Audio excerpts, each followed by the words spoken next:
우리들도 천국에 들려 올라갈 때까지 주와 같이 걷겠네. 한 걸음 한 걸음 주 예수와 함께 날마다 날마다 우리 걸어가리.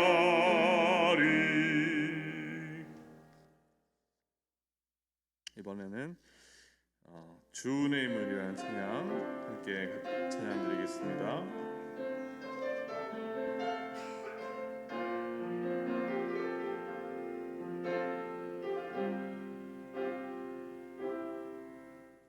주 나의 모습 보네 상한 나의 맘 보시네 주 나의 눈물 안에 홀로 울던 맘 아시네. 주 사랑 내게 있네. 주 사랑 내게 있네. 그 사랑이 날 채우네. 주 은혜 내게 있네. 그 은혜로 날 세우네. 세상 소망 다 사라져가도 주의 사랑은 끝이 없으니 살아가는 이 모든 순간이 주 은혜임을 나는 믿네. 주 나의 모습 보네. 주 나의 모습 보네. 상한 나의 맘 보시네. 주 나의 눈물 안에 홀로 울던 맘 아시네. 세상 소망 다 사라져가도 세상 소망 다 사라져가도 주의 사랑은 끝이 없으니 살아가는 이 모든 순간이 나는 믿네. 세상 소망 다 사라져가도 주의 사랑은 끝이 없으니 살아가는 이 모든 순간이 주 은혜임을 나는 믿네.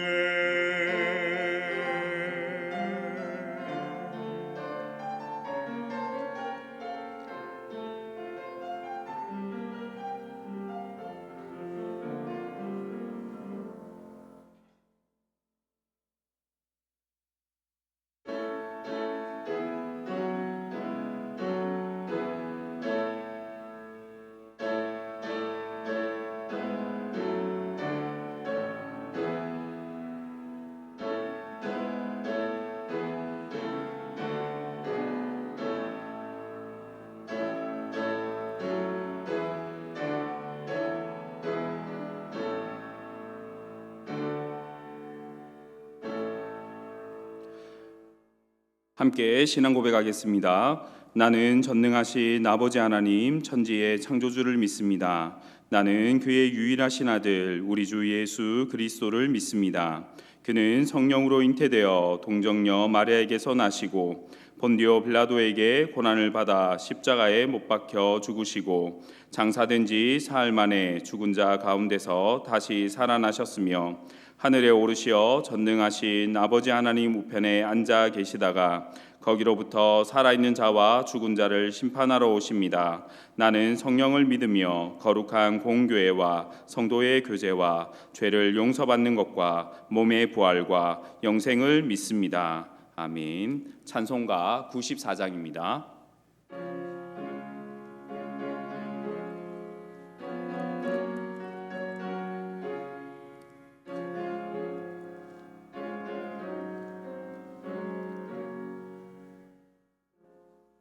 주 예수보다도 귀한 것은 없네.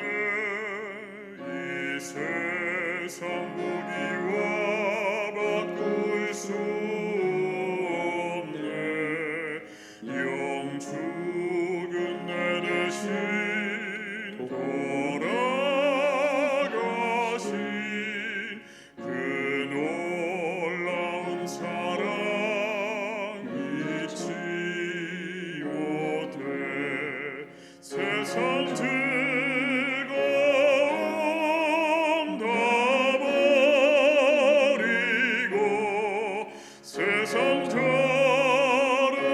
다 버렸네. 주 예수보다도 귀한 것은 없네. 예수밖에는 없네. 주 예수보다도 귀한 것은 없네. 이 세상 명예와 바꿀 수 없네.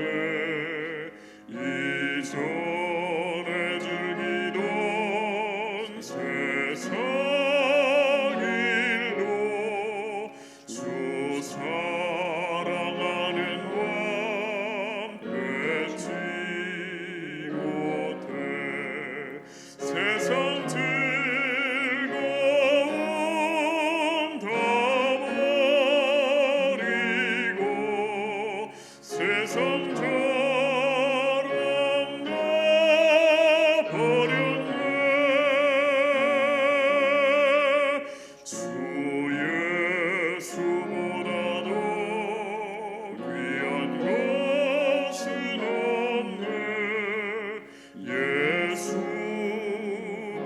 예수밖에는 없네.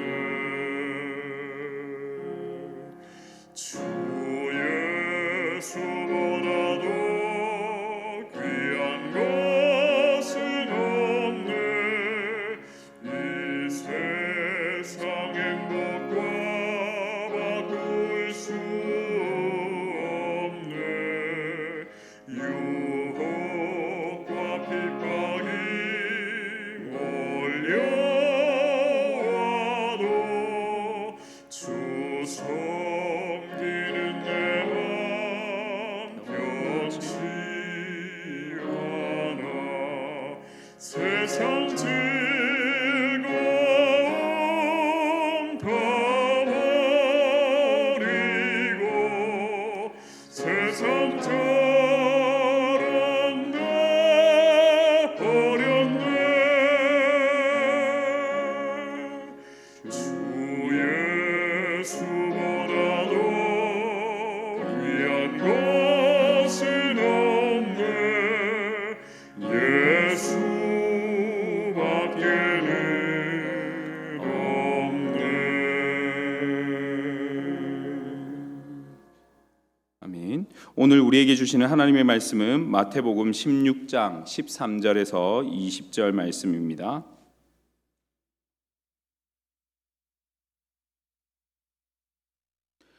마태복음 16장 13절에서 20절까지의 말씀입니다. 제가 봉독하겠습니다.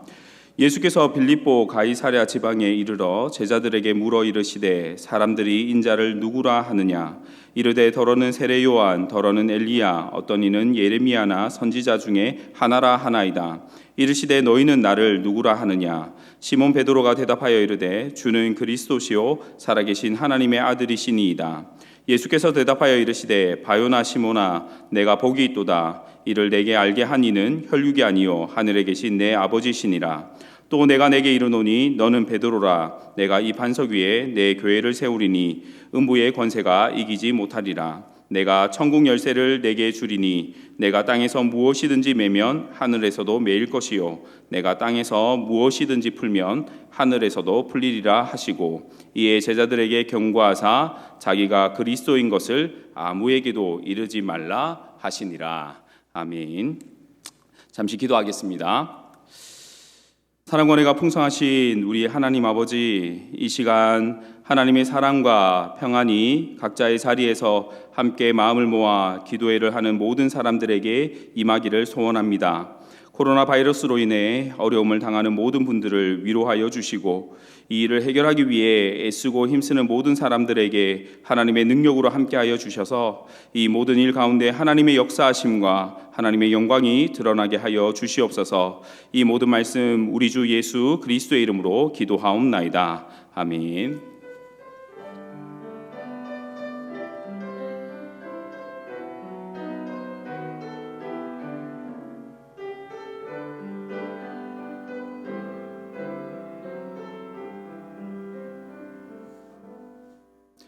할렐루야.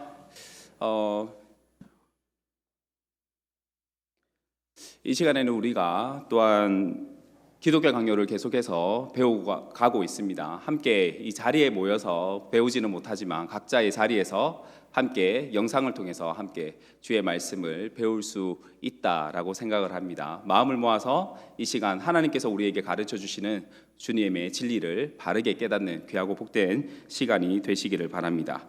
오늘은 먼저 시대적 배경에 대해서 조금 설명을 하려고 합니다. 무슨 이야기를 할 거냐면 로마의 이제 제국에서 로마가 기독교를 국가의 종교로 공인을 하고 나서 그리고 그 이후에 어떤 일이 있었고 그리고 그 일들을 통해서 어떻게 교황이라는 그런 제도가 권력을 얻게 되고 힘을 얻게 되었는지 그러한 것들을 잠시 한번 얘기해 보겠습니다.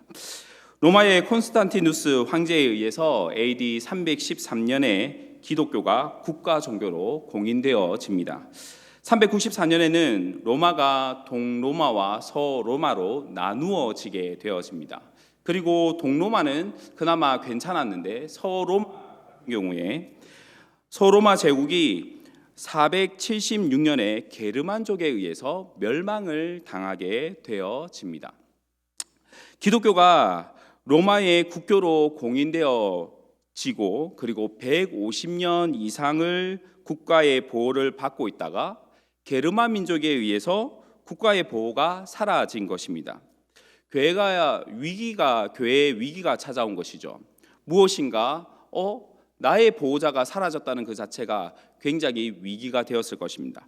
그런데 아이러니하게도 이러한 상황이 교회의 실이 된 것이 아니라 득이 되었다라는 것이죠. 왜냐하면 게르만족이 힘이 있어서는 로마를 정복을 했지만 문화적으로는 로마를 따라올 수 없었기 때문입니다. 무슨 얘기냐면 오늘날 우리가 옛날이라고 해야 될까요? 80년대나 70년대 이럴 때는 팝송을 많이 부르고 그리고 또 중국의 영화나 이런 것들을 많이 따라하지 않았습니까? 그런데 오늘날은 어떻습니까?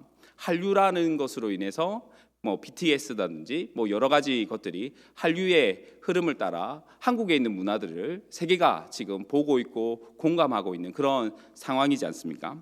그런 것처럼 게르만족이 로마를 정복하고 보니까 로마의 문화가 굉장히 뛰어나다라는 것을 알게 되어지고 이 문화를 배우고 싶어하는 마음이 생기게 되어집니다. 그런데 그 당시 로마가 국교로 인정한 국가의 종교로 인정한 것은 기독교입니다. 그리고 이 기독교가 곧 로마의 문화이기도 하고 기독교 문화인 것입니다. 그래서 로마 문화를 고스란히 가지고 있던 곳이 유일한 곳이 어디였냐면 교회라는 곳이었습니다.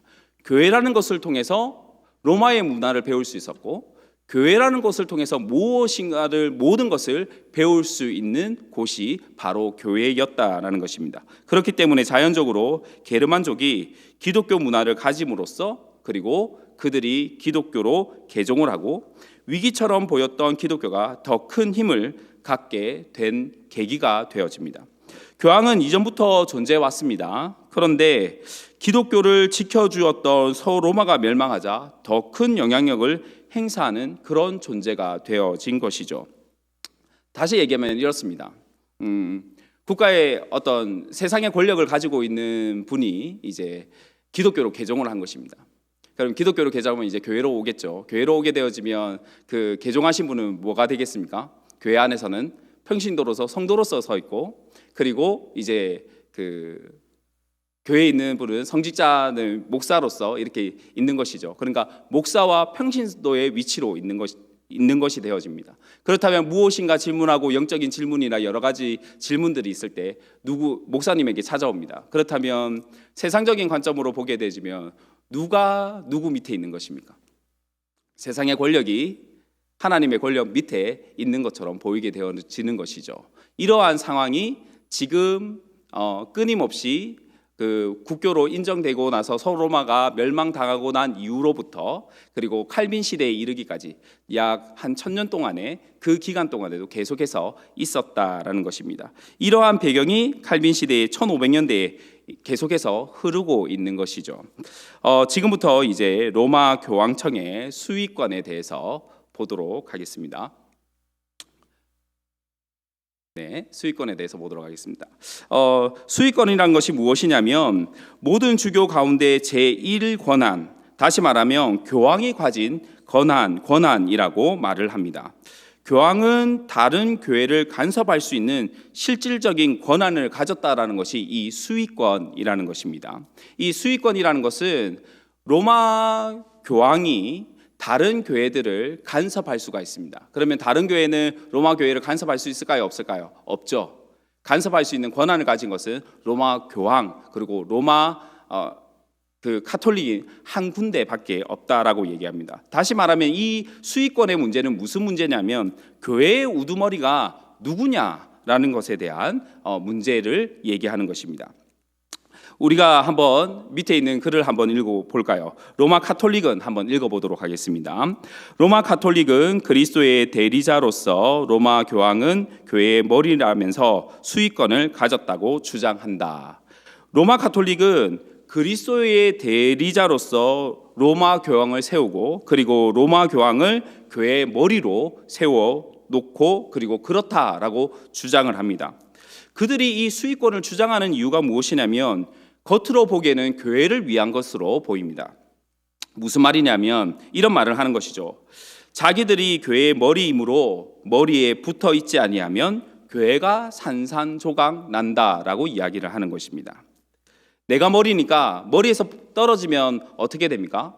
신체의 모든 부분들이 마비가 되는 것처럼 교회에서 떨어져 나가면 더 이상 교회의 역할을 할 수 없다라고 얘기하는 것이 로마 교회의 모습이고, 그리고 그렇기 때문에 우리가 머리이기 때문에 너희들은 우리에게서 떨어져 나가면 안 된다라는 것을 끊임없이 주장하고 있는 것입니다.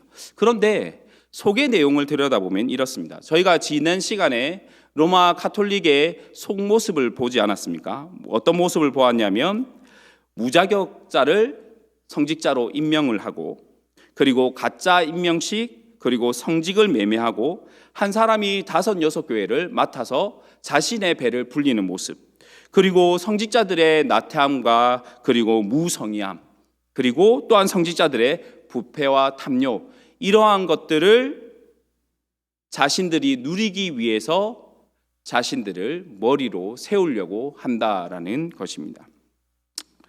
두 번째를 보면 로마 가톨릭은 한번 읽어보도록 하겠습니다. 로마 가톨릭은 율법에 있는 대제사장직과 하나님께서 예루살렘에 설치하신 최고 재판소에 근거하여 자신이 다른 교구들을 다스리는 머리가 된다고 주장한다라고 로마 가톨릭은 이야기합니다. 무슨 말이냐면 로마 가톨릭의 교황의 이 수위권에 대해서 어디서부터 그 근거를 찾느냐면 구약의 대제사장직에서부터 시작을 합니다. 이러한 것은 무엇을 얘기하냐면 율법에 있는 대제사장직을 이양받은 자가 교황이고, 그리고 유대인들에게 한 예배의 장소로 지정되어진 예루살렘이 있었던 것처럼 로마 가톨릭이 예루살렘과 같은 위치를 가지고 있다라고 주장을 하는 것입니다. 그러니까 예루살렘만큼 그러한 위치를 우리가 가지고 있다라고 로마 가톨릭이 이야기를 하는 것입니다. 이러한 주장에 대해서 칼빈이 무엇이라고 얘기하냐면, 왜 하나님께서 구약 시대의 대제사장과 그리고 예루살렘을 허락하셨는지에 대해서 설명을 합니다. 예루살렘을 하나님께서 허락하신 이유를 칼빈은 이렇게 설명을 합니다. 당시 주위에는 온통 우상을 숭배하는 민족들이 살고 있었기 때문에 하나님께서는 유대인들이 여러 가지 종교에 마음이 끌리지 않도록 하시기 위해서 예배 초소를 세계의 중심지에 두셨다. 예루살렘을 두셨다라는 얘기입니다. 그리고 그들의 통일성을 유지하기 위해서 예루살렘에 대제사장 한 사람을 임명하여서 모든 사람이 그를 쳐다볼 수 있도록 했다는 것이 칼빈의 주장입니다. 무슨 얘기입니까? 하나님께서 필요에 의해서 대제사장직과 예루살렘을 지정해 놓으신 것이지 그 이상의 의미가 있는 것이 아님을, 그것이 로마 가톨릭으로 이어진 것이 아님을 얘기를 하고 있는 것입니다. 3번을 보시면 교회에 대한 지배권과 상관없이 베드로에게 말씀하신 그리스도입니다. 로마 가톨릭은 계속해서 교황의 수위권을 주장하면서 구약의 대제사장직과 예루살렘에 대해서 주장을 근거를 삼고, 그리고 또한 무엇을 근거로 삼냐면 베드로를 근거로 삼습니다. 베드로를 근거로 삼는 이유가 무엇이냐면 예수님께서 베드로에게 하신 말씀 때문에 그렇습니다. 보시게 되어지면 마태복음 16장 18절 말씀을 함께 읽도록 하겠습니다. 마태복음 16장 18절입니다. 또 내가 내게 이르노니 너는 베드로라. 내가 이 반석 위에 내 교회를 세우리니 음부의 권세가 이기지 못하리라. 아멘. 요한복음 21장 15절 말씀도 함께 읽겠습니다. 그들이 조반 먹은 후에 예수께서 시몬 베드로에게 이르시되 요한의 아들 시몬아 내가 이 사람들보다 나를 더 사랑하느냐 하시니 이르되 주님 그러하나이다. 내가 주님을 사랑하는 줄 주님께서 아시나이다. 이르시되 내 어린 양을 먹이라 하시고. 아멘. 로마 가톨릭은 요한복음 21장 15절 말씀에 나오는 내 어린 양을 먹이라는 말씀을 통해서 베드로에게 모든 교회에 대한 지배권을 위임했다라고 해석을 합니다. 하지만 칼빈은 내 어린 양을 먹이라는 이 말씀은 모든 교회에 대한 지배권을 위임한 것을 의미하는 것이 아니다라고 이야기를 하고, 그리고 칼빈은 베드로전서 5장 1절 2절 말씀을 가지고 내 어린 양을 먹이라는 말씀이 베드로 혼자에게만 적용된 말씀이 아니다라고 이야기를 합니다. 베드로전서 5장 1절 2절 말씀을 함께 읽겠습니다. 너희 중 장로들에게 권하노니 나는 함께 장로된 자요 그리스도의 고난의 증인이요 나타날 영광에 참여할 자니라. 너희 중에 있는 하나님의 양무리를 치되 억지로 하지 말고 하나님의 뜻을 따라 자원함으로 하며 더러운 이득을 위하여 하지 말고 기꺼이 하며. 아멘. 베드로는 장로들에게 양무리를 치라고 권면을 합니다. 그리고 그리스도의 명령을 베드로 자신 혼자만의 역할이라고 생각을 하지 않았고 모든 장로들에게 동일하게 적용시키는 것이죠. 베드로도 주님의 말씀을 자신은 혼자만이 가져야 되는 말씀으로 생각지 않고 장로들과 함께 어린 양들을 돌보아야 된다라고 생각을 했고, 그러한 것들을 장로들에게 권면을 한 것입니다. 네 번째를 보게 되어지면 열쇠를 왜곡하는 권리를 주장하는 것입니다. 가톨릭은 하나님께서 천국 열쇠를 베드로에게 맡기셨는데 이 맡긴 것에 대해서 왜곡해서 해석을 합니다. 마태복음 16장 19절 말씀을 함께 읽겠습니다. 내가 천국 열쇠를 내게 주리니 내가 땅에서 무엇이든지 매면 하늘에서도 매일 것이요 내가 땅에서 무엇이든지 풀면 하늘에서도 풀리리라 하시고. 아멘. 로마 가톨릭은 매고 푸는 일을 전 세계를 지배하는 일이라고 해석을 합니다. 예수님께서 베드로에게 전 세계를 지배하는 권세를 주셨으니까 그 권세를 이어받은 로마 가톨릭이 전 세계를 지배하는 권세를 가지고 있고, 그리고 그 정점에 누가 있다라고 이야기를 하냐면 교황이 있다라고 이야기를 하는 것입니다. 하지만 칼빈은 이 천국 열쇠를 전 세계를 지배하는 지배권으로 보지 않습니다. 무엇으로 보냐면 복음이라고 보는 것이죠. 이 복음이 하늘을 열어준다라고 생각하는 것이고, 그리고 이 복음이 천국 열쇠라고 생각하는 것입니다.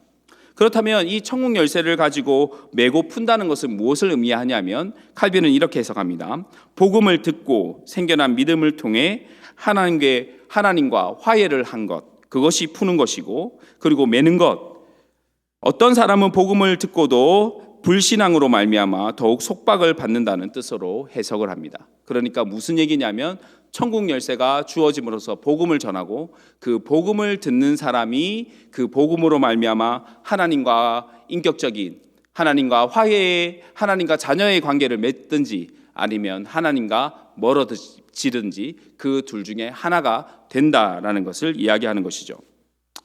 만약에 베드로에게 주신 천국 열쇠가 온 교회의 통치를 상징한다고 생각을 한다 할지라도 문제는 발생합니다. 무슨 문제냐면 로마 가톨릭은 예수님께서 베드로에게 천국 열쇠를 주신다라고 약속하셨을 때 베드로 한 사람을 온 교회의 통치자로 임명하신 것이라고 주장하는 것이죠. 하지만 하나님께서는 천국 열쇠를 다른 모든 사람에게도 그대로 주셨다라는 것입니다.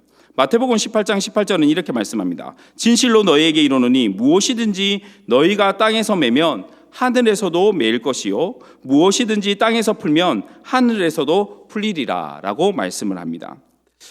18절에 나오는 너희는 제자들을 지칭을 합니다. 다시 말하면 곧 베드로에게 주셨던 말씀을 동일하게 누구에게도 주셨냐면 제자들에게도 주셨다라는 말씀입니다.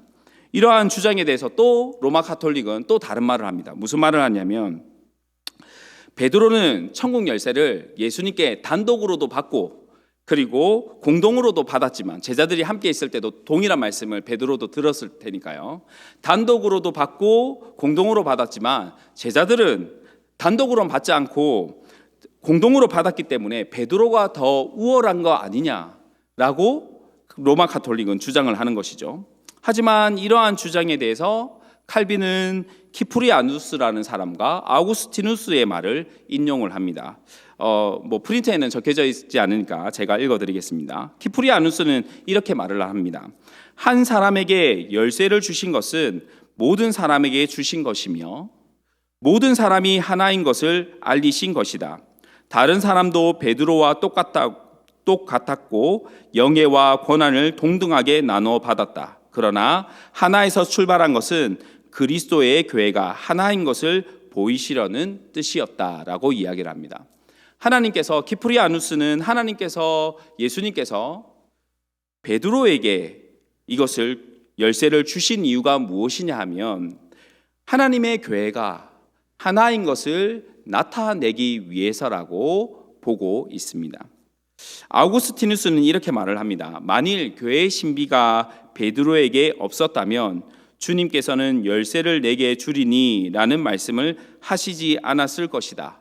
만일 이 말씀을 베드로에게만 하신 것이라면 교회에는 열쇠가 없을 것이다. 그러나 교회가 열쇠를 가지고 있다면 베드로가 열쇠를 받았을 때에 그것은 온 교회를 상징한 것이다 라고 아우구스티누스는 이야기를 합니다. 무슨 이야기냐 하면요, 예수님께서 천국 열쇠를 베드로에게 주셨습니다. 말씀 그대로 보면 베드로에게 주신 것으로 볼 수가 있죠. 그러면 베드로가 받았습니다. 그럼 베드로가 지금 이 자리에 있습니까 없습니까? 지금 살아 있습니까 없습니까? 없는 것이죠. 그렇다면 그 열쇠를 받은 천국 열쇠를 받은 베드로가 없다면 그 열쇠 또한 있다라고 봐야 됩니까? 없다라고 봐야 됩니까? 없다라고 봐야 되죠.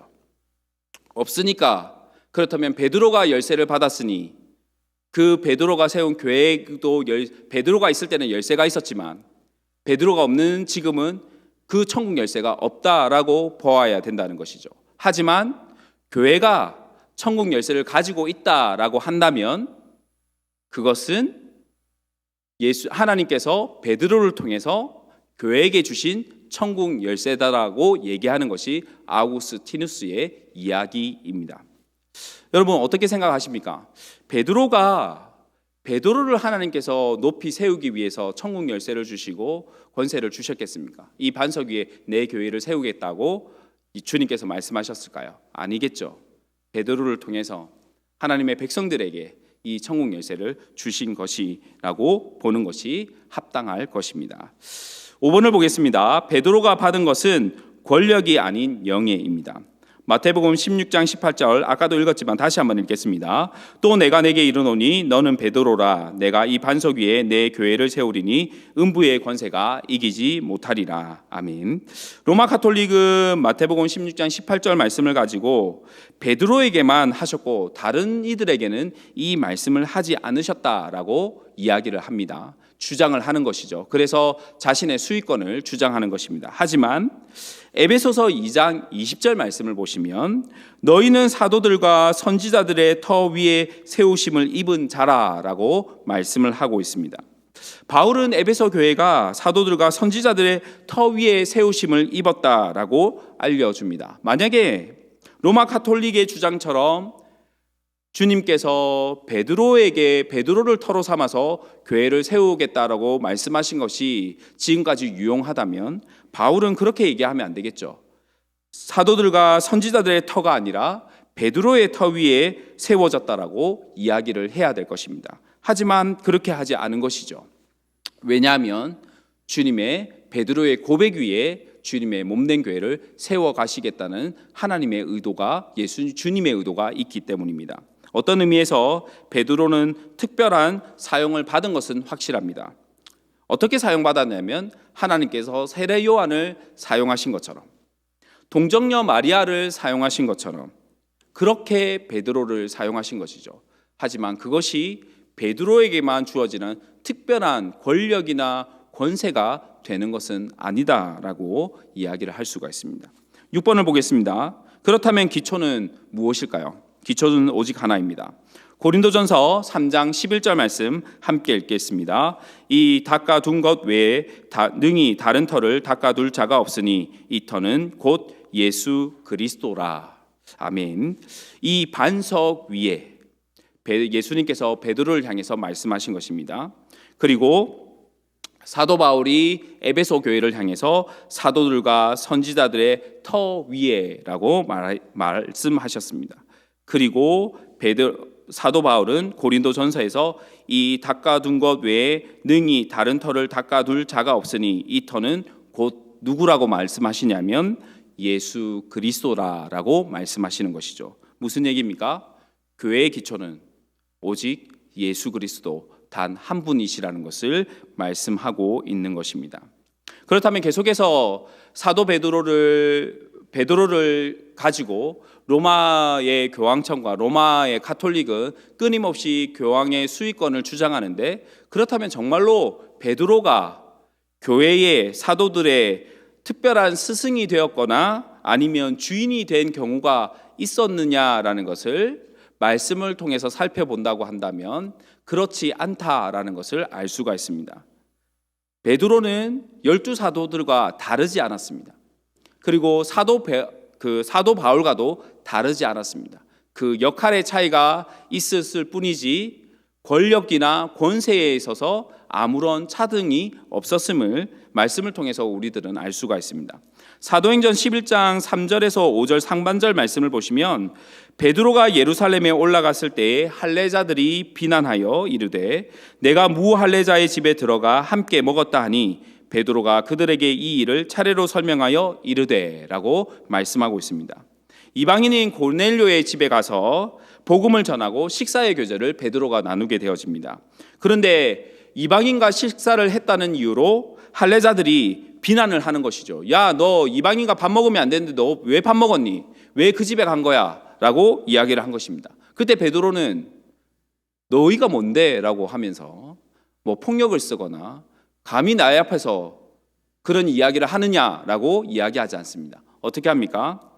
그 일을 자세히 설명해서 그들에게 설명하고 설득하는 것이죠. 하나님께서 그렇게 하신 것을 내가 어떻게 막을 수 있겠느냐라고 그들을 설득하는 것이죠. 사도행전 8장 14절 말씀도 보시겠습니다. 예루살렘에 있는 사도들이 사마리아도 하나님의 말씀을 받았다 함을 듣고 베드로와 요한을 보내매. 아멘. 다른 사도들이 요한과 함께 베드로를 파견시켰을 때 그 파견을 거절하지 않았습니다. 너희가 뭔데 나를 파견해? 야, 나는 내가 가고 싶은 대로 갈 거야 라고 얘기한 것이 아니라 사도들이 그러한 요청을 했을 때 당연히 가는 것처럼 해서 요한과 베드로는 그 파송을 받았다라는 것이죠. 갈라디아서 2장 11절 말씀도 함께 읽겠습니다. 게바가 안디옥에 이르렀을 때에 책망받을 일이 있기로 내가 그를 대면하여 책망하였노라. 아멘. 이 말씀은 무슨 말이냐면 바울이 갔을 때 안디옥에 갔을 때 게바의 그 베드로의 모습을 보고 이러한 책망할 일이 있다라고 얘기하면서 이야기하는 말씀입니다. 바울에게는 이방인과 식사의 교제를 나누다가 할례자들을 보고 그 자리를 피함으로써 겉과 속이 다른 모습을 보인 베드로를 책망을 합니다. 이유가 무엇이냐면 이것은 복음과 너무나 밀접한 관계가 있기 때문입니다. 무슨 이야기입니까? 그냥 밥 한 끼 먹다가 그냥 눈치를 보여서 그냥 피한 것이 아니라 예수 그리스도로 말미암아 유대인과 이방인이 하나가 된 그 자리를 그것을 책임지고 있고 복음의 책임을 가지고 있어야 될 베드로가 그 자리를 떠나버린 것입니다. 다시 말하면 복음을 거부한 것이죠. 예수 그리스도를 거부한 모습입니다. 그렇기 때문에 사도 바울은 베드로를 책망한 것입니다. 그런데 이 책망에 대해서 베드로가 그것을 뭘 했다라는 얘기는 없지만 그것을 가지고 바울을 책망하거나 질책하거나 그리고 거기에 대해서 성을 냈다 이런 이야기가 없다라는 것이죠. 그래서 사도 베드로는 어떤 사람이었냐고 한다면 12사도들과 다르지 않은 동일한 사도의 직분을 갖추고 역할을 수행한 사람이었다라고 보는 것입니다. 무엇인가 특별한 권력을 하나님께 권세를 받은 자가 아니다라는 것을 이야기할 수가 있습니다. 8번을 보겠습니다. 사람은 교회의 머리가 될 수 없는 존재이다. 사람은 사람을 머리로 세우려고 합니다. 참 신기한 것이죠.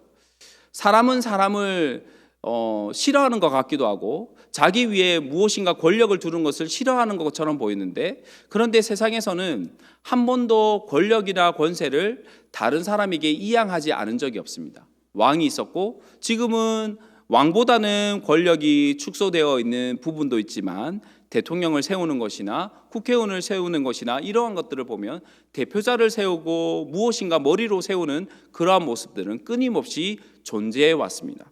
하지만 교회의 머리는 누구이십니까? 라고 질문을 던졌을 때 그때 사람의 이름이 나와서는 안 된다라는 것이죠. 로마 가톨릭은 교황이 교회의 머리다라고 이야기를 하는 것입니다. 9번을 보겠습니다. 양도할 수 없는 머리이신 그리스도의 지위입니다. 교회의 머리는 오직 예수 그리스도 한 분이시라는 것이죠. 골로새서 1장 18절 말씀 함께 읽겠습니다. 그는 몸인 교회의 머리시라. 그가 근본이시요 죽은 자들 가운데서 먼저 나신 이시니 이는 친히 만물의 으뜸이 되려 하심이요. 아멘. 교회의 유일한 머리는 그리스도 예수 한 분밖에 안 계십니다. 우리의 머리는 예수 그리스도이십니다. 그렇기 때문에 우리는 끊임없이 예수 그리스도와 소통하며 살아야 합니다. 그렇다면 우리가 예수 그리스도와 소통하며 살기 위해서 해야 될 것이 무엇일까요? 그것은 무엇이냐면 하나님의 말씀을 가까이 하는 것입니다. 무엇입니까? 성경을 가까이 하는 것이죠.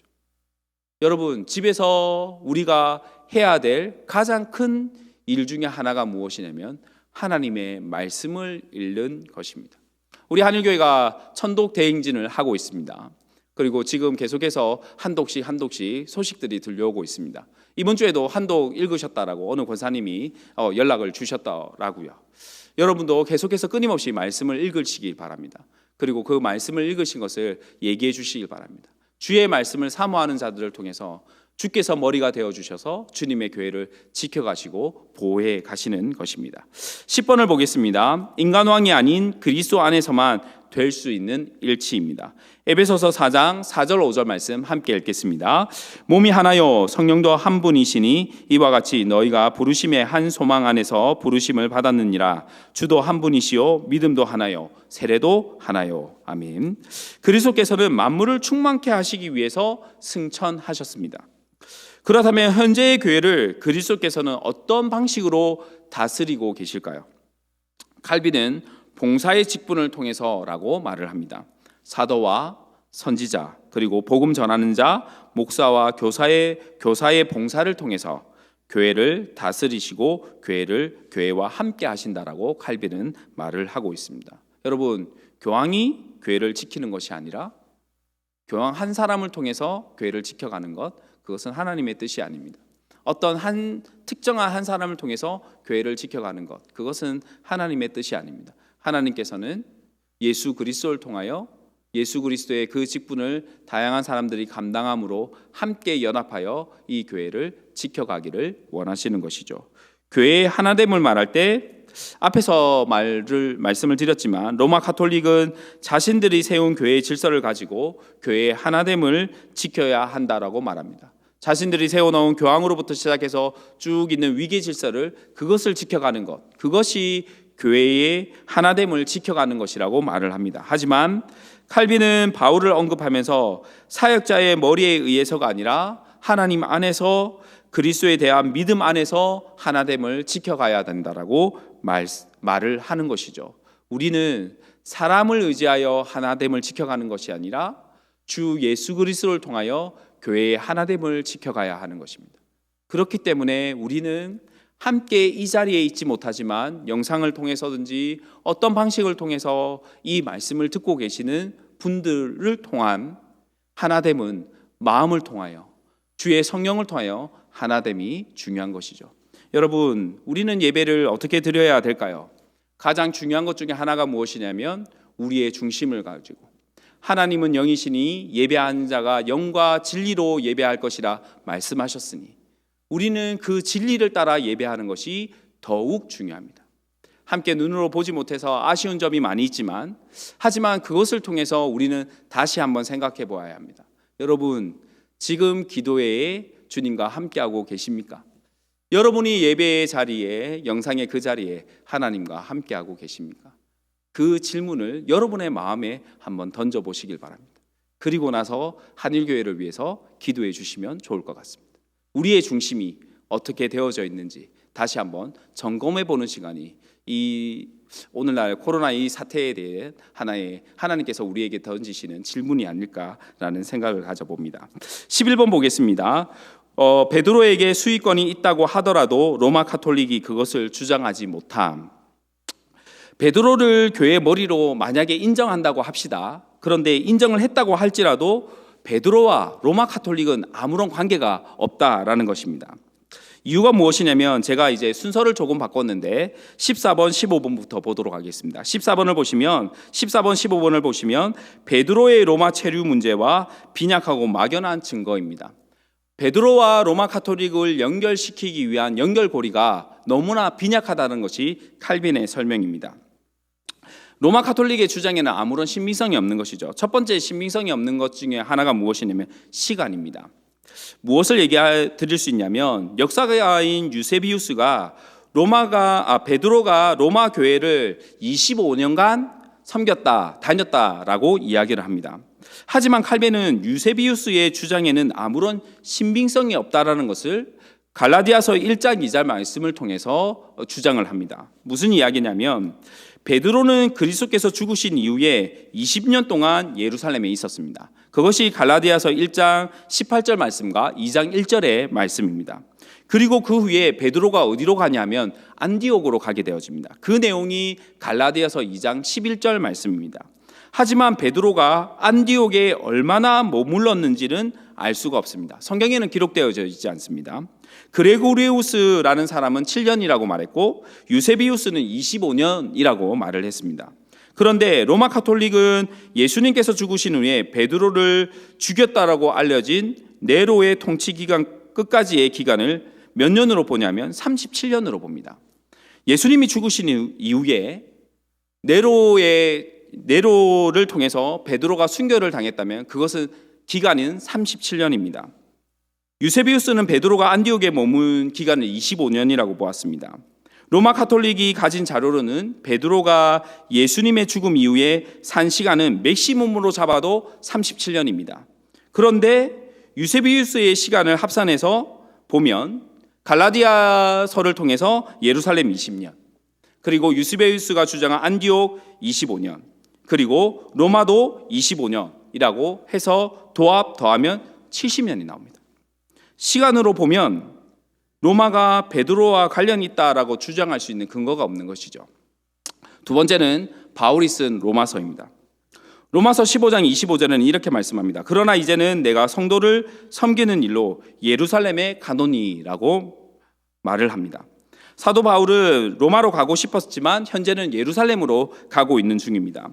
예루살렘에 도착한 후에 로마로 호송을 받게 되죠. 따라서 바울이 로마에 도착하기 4년 전에 이 로마서를 썼을 가능성이 높습니다. 그런데 아직 바울이 로마로 가지 않은 시점에서 로마서를 써서 로마에 보내었습니다. 그런데 바울 서신서의 특징 중에 하나가 무엇이냐면 맨 마지막에 사람들에게 인사하는 것입니다. 자기가 알고 있는 사람들이요. 그렇다면 만약에 로마에 베드로가 있었다고 한다면 로마서에다가 베드로의 이름을 사도 바울이 적었을까요? 안 적었을까요? 적었다는 것이죠. 그런데 로마서에는 베드로의 이름이 언급되어 있지 않다라는 것입니다. 그렇기 때문에 베드로가 로마에 있었다라는 것을 주장하는 것은 어렵다라는 것이죠. 세 번째는 또 무엇이냐면 베드로가 사도 바울이 로마에서 쓴 편지를 통해서 알 수가 있습니다. 디모데후서 4장 16절 말씀을 보시면 내가 처음 변명할 때에 나와 함께 한 자가 하나도 없고 다 나를 버렸으나 그들에게 허물을 돌리지 않기를 원하노라라고 사도 바울이 디모데에게 말을 합니다. 무슨 얘기였냐면 바울이 법정에 섰을 때 모든 사람이 자신을 버렸다라고 이야기를 하는 것이죠. 그렇다면 만약에 베드로가 로마에 있었는데 복음을 증거하는 바울을 버린 자라고 한다면 누구도 포함되냐면 이 베드로도 포함이 되어 있어야 한다는 것입니다. 베드로가 로마에서 순교했다라고 그렇게 이야기가 전해져 내려오는데 그만큼 복음에 생명을 건 사람이 바울을 버렸다고 한다면 복음을 증거하는 바울을 버렸다는 것은 생각하기 어려운 일이라는 것입니다. 마지막으로 갈라디아서 2장 7절 8절 말씀을 보시면 이렇습니다. 제가 읽어드리겠습니다. 도리어 그들은 내가 무할례자에게 복음 전함을 맡은 것이 베드로가 할례자에게 맡음과 같은 것을 보았고 베드로에게 역사하사 그를 할례자의 사도로 삼으시니가 또한 내게 역사하사 나를 이방인의 사도로 삼으셨느니라. 아멘. 무슨 말이냐 하면 사도 바울이 고백하는 것은 베드로는 유대인으로 사도로 하나님께서 쓰셨고 나를 이방인의 사도로 하나님께서 쓰셨다라고 말을 하는 것입니다. 그런데 로마는 이방인입니까? 유대인입니까? 이방인입니다. 무엇인가 연결고리를 가진다고 한다면 사도 바울을 가지고 와야 그것이 이어지는 것이죠. 그런데 그렇게 하지 않는다는 것입니다. 이유가 무엇일까요? 아까도 말씀드렸지만 마태복음과 요한복음의 말씀을 통해서 그러한 권세라는 어떤 것을 표현할 수 있는 단어를 주님께서 말씀하신 것은 베드로이기 때문입니다. 그래서 연결고리가 없는 베드로를 억지로 끌어맞춰서 한다는 것을 이야기할 수가 있습니다. 12번을 보겠습니다. 안디옥의 수익권을 옮겨받았다라는 주장입니다. 사도 베드로는 예루살렘에 20년 있다가 갈라디아서를 보면 다시 안디옥에서 머물렀다라는 이야기가 있습니다. 그런데 이 안디옥에서 있었던 베드로가 로마에 있었다라는 얘기는 성경에 없습니다. 이 말씀을 가지고 무엇을 얘기하냐면 이러한 이야기를 가지고 무엇을 얘기하냐면 주교였던 308년 309년에 주교였던 마르켈리우스가 안디옥 장로들에게 보낸 편지를 제시하면서 이러한 이야기를 합니다. 이 편지의 내용은 이렇습니다. 베드로의 주교자는 처음에 당신들과 함께 있었지만 후에 주님의 말씀에 따라 이곳으로 주교자를 옮겼다. 이와 같이 첫째인 때도 있었던 안디옥 교회는 로마 주교자에게 양보했다라고 이야기를 합니다. 무슨 얘기냐면 베드로의 권세가 이제 안디옥의 장로들을 통해서 로마 교회로 이양되어졌다라는 것을 주장하는 것입니다. 그런데 이것에 대해서 칼빈은 이렇게 얘기하는 것입니다. 무엇이라고 얘기하냐면 하나님께서 언제 베드로의 그 권세를 로마 교회로 옮겨라라고 얘기하신 말씀이 성경에 어디 적혀 있느냐라고 질문합니다. 두 번째, 그 권세를 받은 사도 베드로가 로마 교회에 있었던 적이 있었느냐에 대한 증거를 어떻게 될 수 있느냐라고 얘기를 하면서 이러한 말은 얼토당토 안 하다라고 이야기를 하는 것입니다. 13번을 보겠습니다. 다른 총주교의 서열입니다. 이것은 무엇을 얘기하냐면 여러분 생각해 보십시오. 로마 가톨릭이 최고의 권력을 가진 최고 서열에 있는 교회입니다. 그런데 우리가 상식적으로 생각해 보아도 예수님께서 이제 예루살렘에서 이제 승천하지 않으셨습니까? 그렇다면 적어도 예수님의 그리스도의 대리자라고 하는 교황보다 예수님이 더 우위에 있는 것이죠. 그렇다면 교회의 서열을 따져본다 하더라도 제일 먼저 교회의 서열은 어디서부터 시작돼야 되겠습니까? 예루살렘에서부터 시작돼야 되죠. 예루살렘. 그리고 뭐 베드로를 얘기한다고 한다면 베드로가 정확하게 있었던 것이 안디옥이니까 안디옥이 서열 두 번째고 뭐 그렇게 양보한다 치더라도 로마 교회가 세 번째가 되어야 될 것입니다. 그런데 그런 서열을 따르지 않는 것이죠. 무슨 의미입니까? 로마 가톨릭이 자신의 임의대로 자신이 편의대로 로마 가톨릭을 최우위에 놓고 그리고 자신의 마음대로 권세를 부리려고 이러한 서열을 매겼다라는 것을 이야기하는 것입니다. 16번을 보도록 하겠습니다. 로마 교회가 초기에 가졌던 중요성. 그렇다면 왜 로마 교회가 지금도 로마 가톨릭이 왜 지금도 이러한 영향력을 끼치면서 그러한 권력을 가지고 있는가에 대한 대답입니다. 무엇이냐면 첫 번째는 무엇이냐면 그 시대에 로마 가톨릭을 중요시 여기는 로마 교회를 중요시 여기는 분위기가 있었다라는 것입니다. 베드로의 전도로 로마 교회가 설립되었다라는 생각이 있었고 그리고 진실하지는 않지만 이러한 이야기들이 매우 신빙성 있는 이야기로 그 시대에는 받아졌습니다. 그로 인해서 로마 교회에 대한 호감을 굉장히 불러일으킨 것이죠. 두 번째는 로마라는 것이 제국의 수도였다라는 것입니다. 말은 제주도로 보내고 그리고 사람은 어디로 보내라고 얘기를 합니까? 서울로 보내라는 얘기가 있지 않습니까? 그런 것처럼 내노라는 사람들이 모두 로마라는 수도에 모여 있었을 것이라는 것이죠. 그만큼 인적 물적 자원이 풍족했다라고 보는 것입니다. 세 번째로는 로마가 다른 지역에 비해서 안정적이었다라는 것입니다. 무슨 이야기냐면 다른 교회에서는 교회들이 의견 차이로 인해서 많이 흔들렸을 때에 로마 교회는 고요하고 문제가 적었다라고 합니다. 한번 받은 교리를 더욱 굳게 지켰기 때문에 자연적으로 권위가 높아졌다라고 이야기를 합니다. 무슨 얘기냐면 하나님의 말씀을 어떤 교리를 한번 정했을 때 그 교리를 끊임없이 잘 지켜갔다라는 것입니다. 이것은 로마라는 어떤 그 시대의 분위기라고 생각합니다. 로마가 법의 나라지 않습니까? 이 법을 잘 지켜가는 것, 그런 분위기가 여기도 녹아들어지지 않았는가 개인적으로 생각을 해봅니다. 17번째 보도록 하겠습니다. 교회 연합을 위해서 세계적 주교가 필요치 않았던 초대 교회입니다. 로마 가톨릭은 옛날 저술가들을 통해서 수익권을 따는 연합을 강조합니다.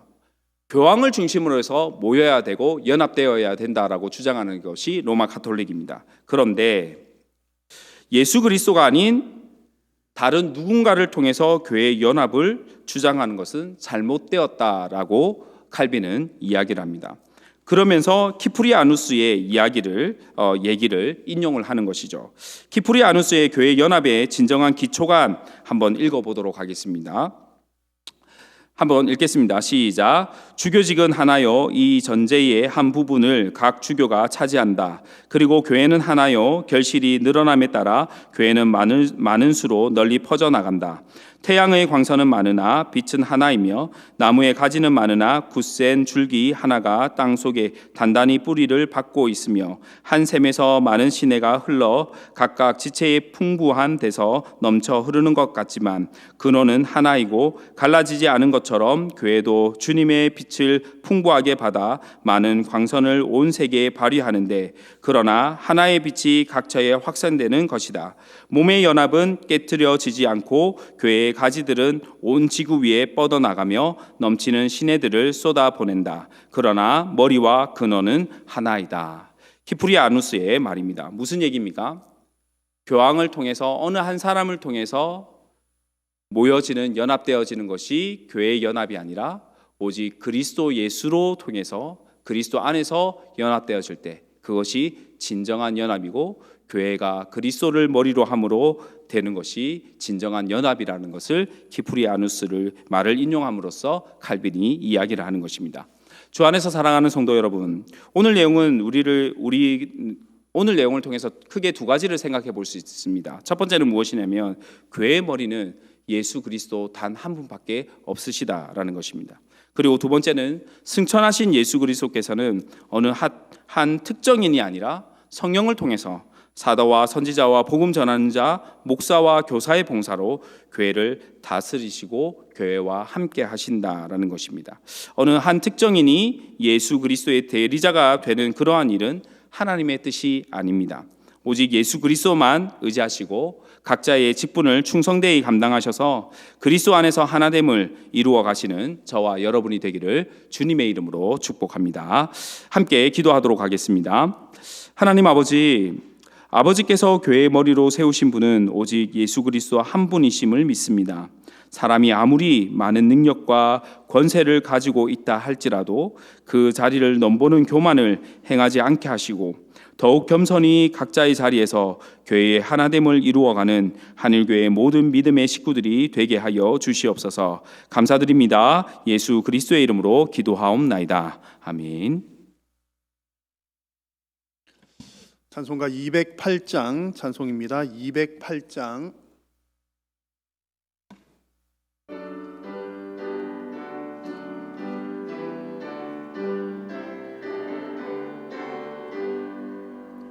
내 주의 나라와 주 계신 성전과 피 흘려 사신 교회를 늘 사랑합니다.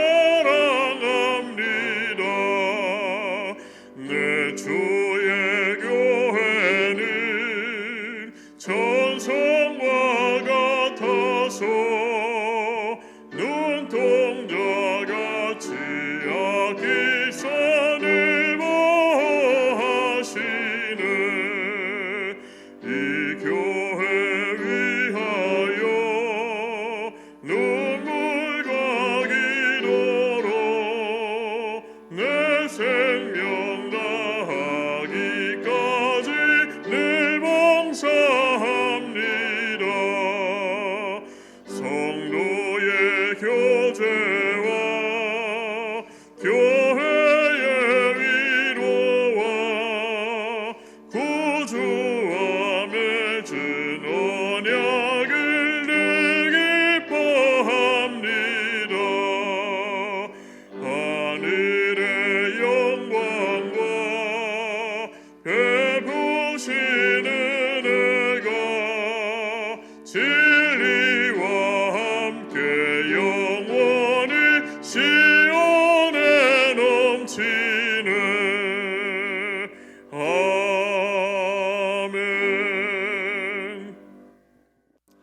네, 오늘 이 시간 우리 각 가정에서 또 기독교 강요를 통하여 또 하나님의 말씀 함께 잘 나눈 여러분 모두에게 우리 하나님의 은혜와 평강이 함께 하시기를 간절히 소망합니다. 문자 메시지를 보내드렸습니다만 좀 안타까운 소식입니다. 우리 사교구 오남전도회 권종길 안수 집사님의 모친께서 소천하였습니다. 많이 위로해 주시기 바랍니다. 우리 장례 일정대로 진행을 할 때에 여러분의 위로와 또 기도 많이 부탁을 드립니다. 코로나 바이러스 확진자 추세가 많이 완화가 되었습니다. 많이 주춤해졌는데 그러나 또 마지막까지 조심을 해야 되겠습니다. 특별히 또 사람들이 많이 모인 곳, 또 간혹 또 교회 모임에서 확진자들이 나오고 있기 때문에 여러분들께서는 우리 교회가 또 끝까지 또 안전하게 이 어려움을 잘 기도하면서 이겨 나갈 수 있도록 또 위에서 기도해 주시고 또 안전하게 잘 지나갈 수 있도록 항상 또 관심을 많이 가져 주시기를 바랍니다. 또 여러분들의 가정에서 또 많이 기도하실 때마다 또 우리 교회를 생각하면서 또 나라를 위해서 이전보다 더 간절히 또 기도를 많이 하시는 여러분들의 시간이 되실 수 있기를 바랍니다. 이 시간 제가 기도하고 주기도문 하심으로 수요 기도회를 마치도록 하겠습니다. 살아계신 우리 하나님, 은혜를 감사합니다. 오늘도 기독교 강요를 통하여 오직 예수 그리스도께서 우리 교회의 참된 머리가 되시며 또한 주인이 되신 것을 다시 한번 확인하였습니다. 주님, 우리 한일교회의 머리가 되신 주 예수 그리스도께서 어렵고 힘든 이 시대 가운데에 우리 한일교회를 비롯하여 이 땅에 있는 모든 교회들을 하나님 은혜로 채워주시고 지켜주시는 줄로 믿습니다. 하나님 온전히 예수 그리스도의 은혜만 충만한 우리 교회가 될 수 있도록 하나님 은혜 더하여 주옵소서. 코로나 바이러스로 인하여서 주님, 많은 국민들이 또 어려움을 겪고 있고 또 우리 성도님들 또 예배하러 함께 모이고 싶으나 주님 모이기 힘든 이러한 상황 가운데에 하나님 은혜 베푸셔서 주님 속히 이 일이 마무리가 되게 하여 주시고 우리 교우들이 함께 모여 기쁨으로 감사함으로 주님 예배할 수 있도록 인도하여 주시고 또 우리나라의 모든 경제와 어려움들이 주님 속히 해결될 수 있도록 하나님 은혜 베풀어 주옵소서. 각 분야에서 많은 사람들이 수고하고 노력하고 있지만 오직 하나님께서 은혜 베풀어 주시지 아니하시면 또한 주님께서 길을 열어 주시지 아니하시면 주님 해답이 없는 줄로 믿습니다. 하나님 긍휼을 베풀어 주시어서 우리나라와 교회를 주님 일으켜 세워 주옵소서. 하나님 또 어려움 당한 가정들 또 육신의 질병으로 고통당하고 있는 우리 성도님들 하나님 위로하시고 치료시켜 주시고 회복시켜 주시어서 우리의 삶의 모든 문제들도 하나님의 도우심을 따라 해결함 받는 주님 우리의 모든 성도님들의 가정이 되게 하여 주옵소서.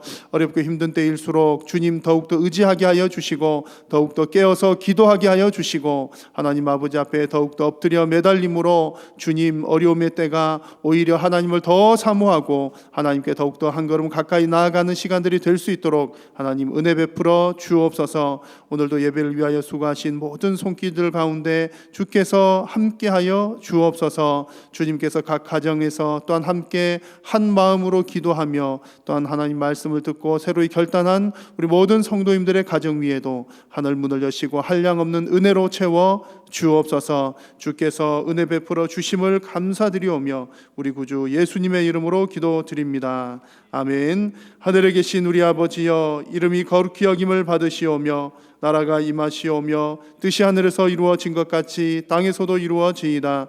오늘 우리에게 일용할 양식을 주시옵고 우리가 우리에게 죄 지은 자를 사하여 준 것 같이 우리 죄를 사하여 주시옵고 우리를 시험에 들게 하지 마시옵고 다만 악에서 구하시옵소서. 나라와 권세와 영광이 아버지께 영원히 싸움나이다. 아멘.